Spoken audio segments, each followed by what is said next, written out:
Rockets going back to the islands as we welcome in Mike Robinson, the sideline reporter on the Toledo Rocket Radio Network. Mike, Rob, thank you for coming in with us this week. Hey, I appreciate you having me, Mark. Before we get to the Bahamas Bowl, let's talk a little about what they did the last time at the Glass Bowl. A dominant victory over the Akron Zips, knowing what was on the line, knowing that they wanted to impress some folks. UT came out and took care of business on Saturday at noon. Being impressive as always. The past 3 weeks have been red hot for the Rockets. Jason Candle found a way to get this crew going, and it was for good reasons. You know, I think Daquan Finn finally found out, he has this superpower of throwing the ball on a rope, and also being able to stay in the pocket and not be able to move so much. He's trusted his offensive line. They've had some shuffle-ups, but this last win at versus Akron was great. You got to see John Zell Norris come back home, scored only 2 touchdowns for them. That was a pleasant to see, but it was also really good to see this team play a complete game 2 weeks in a row, and some would say 3. A lot can be said about the way the Rocket team finished. If you go back to that rough stretch they had midseason, there was some talk about perhaps this is going to spiral out of control, and the players said that's not going to happen. We're not going to have a repeat of what happened a couple of years ago. We're going to finish this right, and that's exactly what they did. Credit Jason Candle and the culture he has built at UT to finish off this year at 7-5. Yeah, absolutely. You talked about the culture, and it starts with guys like Bryce Harris and Brian Koback. Honestly, these are guys who really aren't too vocal. They let their actions play out, how they've done it. Obviously, Koback, when he came back to this football team, years back, he was a huge injection because he was a big-time prospect, but also maturity with the other guys in his team. Like I said, Harris, this is a 7-year guy. McKinley Lewis, another a 7-year guy. They held this thing together, and you just watch even just how Denzel McKinley Lewis scored touchdowns. He's like, nope, don't jump on me. He didn't want people jumping and high-fiving. He just handed the ball to the ref. It was like, I've been here before. And I think that passed off, to guys like Landers and other guys that's going to carry the torch like Winstead as well.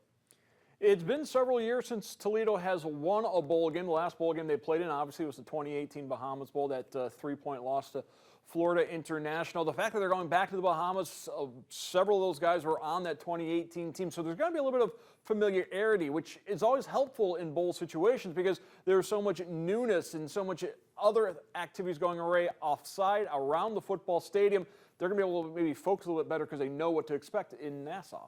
Yeah, absolutely. Like a few years back, I was on that trip as well with the radio crew. It was an awesome time. It was expensive now. Thank you, Bruce. We'll say that. But, down there, one thing that it is it's a good time, and, it's about the seriousness. They practice. They have a good time. But I think it's well warranted, too. It's okay to kick back and relax. It's a well-deserved bowl game. Again, the Rockets, you talked about it in the beginning, they earned the right to be here in the Bahamas and to be able to have this little mini vacation, and especially for those seniors going out the right way on a nice vacay. But at the same time, they got to lock in and focus up. Last time down there, you saw Koback score several touchdowns and get in there and also struggle a little bit. I think the second part that played a key into this game was the heat.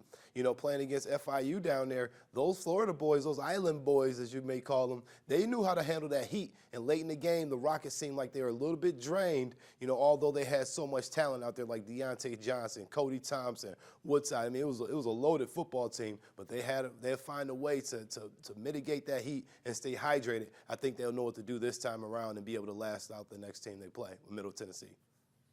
The opponent on December 17th, Middle Tennessee State. They are 6-6, and here's what you know about Middle Tennessee State. Rick Stockstill, their head coach, he's been there since 2005, the longest tenured Group of 5 head coach in college football. He's had tremendous continuity, so it's going to be an interesting matchup because Jason Candle, we know what to expect out of them. So you got 2 long-tenured coaches going head-to-head on December 17th.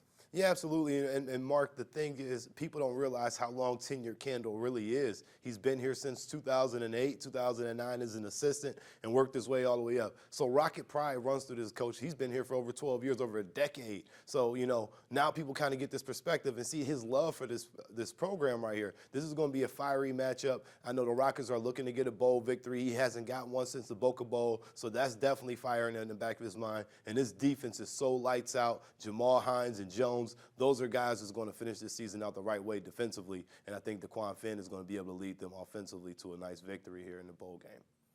All right, you heard it here. Mike Robb's calling for a win in the Bahamas. Thanks, Mike Robb. Thanks for having me.